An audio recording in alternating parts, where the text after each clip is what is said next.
I'm 68 years old now, and I live alone in a quiet, rural part of Kentucky. My wife passed away 5 years ago, and my kids are all grown, moved to different states.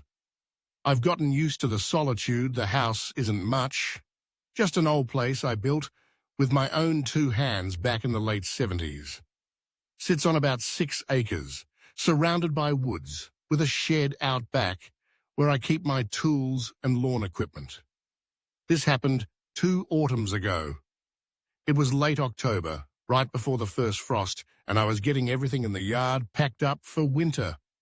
I spent most of the afternoon moving things into the shed, chainsaw, rakes, a wheelbarrow, and when I was done, I locked it up like always.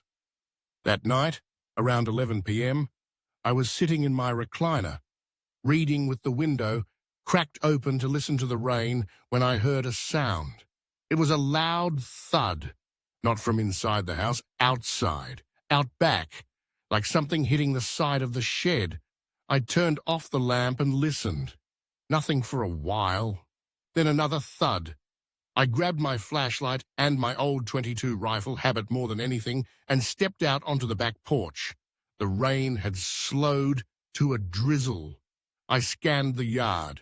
Nothing seemed out of place, but the shed door was open, and I know I had locked it. I walked across the wet grass, slowly. When I got close, I noticed the lock was still hanging on the door. Still latched, but the bolt had been pried clean out of the wood. Something had forced it open. I pointed the flashlight inside. At first, nothing. Then I stepped in.